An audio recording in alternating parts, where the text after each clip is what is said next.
कमी कहां रही? क्योंकि देखिए जिस तरीके से विनीत जी बात कही जा रही थी, जो कांग्रेस है वो जीत जाएगी, तो क्या मोदी की गारंटियों के आगे अशोक गहलोत की 7 गारंटियां फेल हो गई हैं? मुझे लगता है कि एक बात जो अशोक गहलोत जी के सामने गई थी वो ये थी कि जो उन्होंने हिंदुओं पर अटैक किया, जो एंटी हिंदू रैंटिंग कांग्रेस कर रही थी, वो एक उनके खिलाफ की। दूसरी बात जो थी वो थी मोदी की समझदारी और राहुल गांधी की असमझदारी। यानी जो उन्होंने बचपना में जो मोदी जी के ऊपर पर्सनल अटैक वहां पे किया था, मुझे लगता है वो पर्सनल अटैक वहां राजस्थान की जनता को अच्छा नहीं लगा। तीसरी बात जो थी, राजस्थान में गत 4 साल में बहुत पलायन हुआ था, जॉब्स नहीं थे, वहां पे इंफ्रास्ट्रक्चर की कमी होने लगी थी, तो वो जो पलायन हुआ था उसके कारण वहां की जो महिलाएं थे वो भी त्रस्त थी। और पांचवा जो फैक्टर राजस्थान में हुआ है वो है कि केंद्र की जो स्कीम्स है, एक खास करके जो स्कीम है गैस का जो स्कीम है, उसके कारण राजस्थान की महिलाओं को बहुत रिलीफ मिली थी। तो ये मुझे लगता है कि एक ये केंद्र के स्कीम के कारण भारतीय जनता पार्टी को बड़ा फायदा हुआ। लास्ट में जो एक है कि राजस्थान की जनता को पूरे देश से जोड़ने के लिए जो रोड का नेटवर्क केंद्र सरकार ने बनाया था वो भी मेरे ख्याल से भारतीय जनता पार्टी के फेवर में गया है। जो रोड दिल्ली से निकलकर हरियाणा होकर चौमू तक जाता है, शेखावाटी को जोड़ता है, या फिर जो रोड जयपुर से निकलकर आगरा की तरफ जाता है, या फिर तीसरा रोड जो उदयपुर से निकल के गुजरात की तरफ जाता है, ये सारे जो रोड कनेक्टिविटी है बहुत बड़ा फेवरेबल गए थे।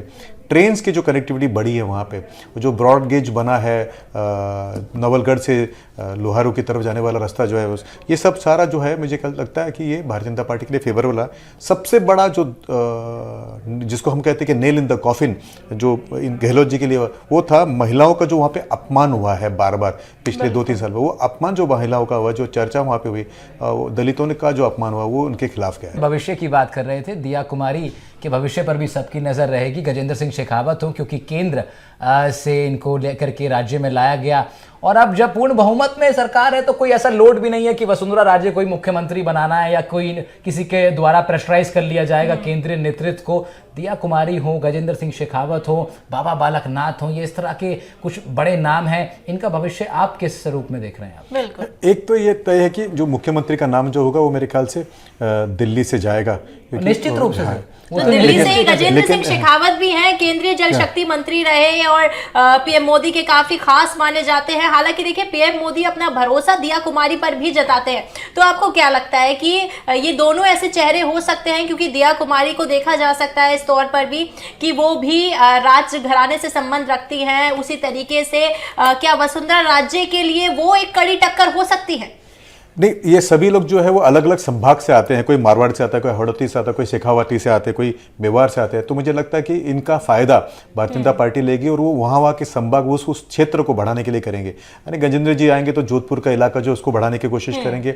2024 में आने वाले इलेक्शन में 6 या 7 लोकसभा सीट पर उनकी पकड़ पड़ सकती है। राजघराने से आती हैं, जयपुर से आती हैं, तो जो जयपुर की जो सीट है, अर्बन जयपुर है, रूरल जयपुर होगा, चोमू होगा, इस सीट के ऊपर दिया कुमारी जी का भी मेरे ख्याल से कुछ ना कुछ वहाँ पे चलेगा। मेघवाल जी खुद IAS भी रहे हैं और साथ में जो है मेंबर ऑफ पार्लियामेंट भी है, तो उनका जो फायदा होगा एक तो वहाँ के जितने भी समाज के लोग हैं उसके ऊपर पड़ेगा, पढ़े लिखे युवकों के ऊपर भी पड़ेगा। तो मुझे लगता है कि ये जो फर्म लीडरशिप है और जो मेंबर ऑफ पार्लियामेंट वहाँ पे जाएंगे, इसके कारण डिलीवरी और गवर्नेंस ये बढ़ेगा, और 4 महीने में शायद वो डिलीवरी गवर्नेंस को बढ़ाकर अपने वोट बैंक को बढ़ाने की कोशिश करेंगे। हाँ, अब उसमें से कौन सा चेहरा मुख्यमंत्री बनेगा, कौन कैबिनेट मिनिस्टर बनेगा, कौन केवल MLA रह जाएगा, ये तो 2-3 दिन में स्पष्ट होगा। इसके साथ ही विनीत जी देखिए बीजेपी ने इस बार अपना मास्टर स्ट्रोक खेला। बीजेपी इस बार उन चेहरों को आगे लेकर आई जिन्हें शायद कोई जानता भी नहीं था, चाहे बात हम बाल मुकुंद आचार्य की कर ले या फिर कई और ऐसी सीटें रही जिसके अंदर बीजेपी उन नामों को आगे लेकर आई।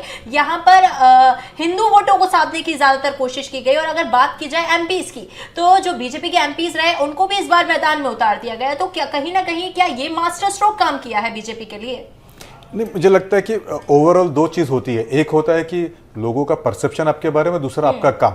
तो परसेप्शन भी काम किया और काम भी उसके अंदर काम किया है। एक आपने सवाल मनीष जी को पूछा, तो उसका जवाब मैं भी देना चाहूँगा। कई बार स्थानिक मुद्दे होते हैं और कई बार जो होता है कि there is something called as the factor of luck. अब राजनीति तो जो होता है it is calculations of logics plus luck. तो सतीश जी मेरे पर्सनली मित्र भी है और बहुत अच्छे नेता और बहुत काम भी करते हैं वहाँ पे। तो मास्टर स्ट्रोक तो एक ये रहा कि भारतीय जनता पार्टी कॉन्स्टेंटली काम करती रही, वहाँ पे परफॉर्म करती रही। जैसे मैंने कहा कि जो सेंट्रल स्कीम्स थे उसको पुश करती गई, जब राज्य सरकार उसको कर नहीं रही थी तो उनके कार्यकर्ताओं के थ्रू वो स्कीम्स को लेके नीचे जाते थे। जैसे गैस का आवंटन करना है, ये वहाँ के स्थानिक कार्यकर्ता करते थे।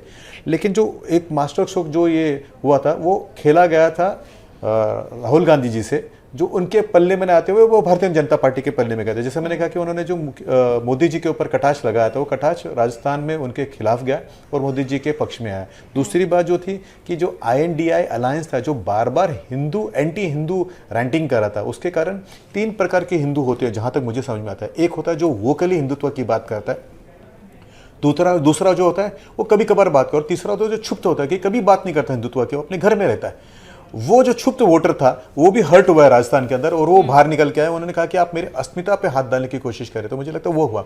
नंबर 2 बात जो राजस्थान में कांग्रेस के खिलाफ गई और भारतीय जनता पार्टी के पक्ष में गई है, वो है ट्रिपल तलाक का बिल। अगर आप वहाँ पे झुंझुनू जाएं, नवलगढ़ की तरफ जाएं, अगर आप सीकर में जाएंगे, अगर आप थोड़ा सा अगर उस तरफ में जाएंगे, सुजानगढ़ की तरफ जाएंगे, तो वहाँ पे काफ़ी सारी मुस्लिम महिलाएं इसलिए खुश हैं कि उनको थोड़ा सा स्ट्रेंथन मिला है, उनको एम्पावरमेंट लगा कि ये ट्रिपल तलाक बिल के कारण उनको जो अपने भविष्य के बारे में चिंता थी, वो चिंता हट गई। तो ये जो एक था कि महिलाओं का होता है। दूसरा महिलाओं के बारे में था कि राजस्थान की महिला सफ़र करती थी, लकड़ी लेने के लिए बाहर जाए तो लकड़ी भी कम मिलती थी, और जो जंगलों में जाते समय, लकड़ी लाते समय जो उनको तकलीफ होती थी, यानी नेचुरल हार्म, और दूसरा मैन मेड हार्म, यानी वहाँ पे उनके ऊपर जो अत्याचार हो सकते थे, उसको गैस के कारण निकालना, और गैस के कारण जो सुविधा आई उसका बहुत सारा फायदा उनको हुआ था। तीसरा जो था राजस्थान में काम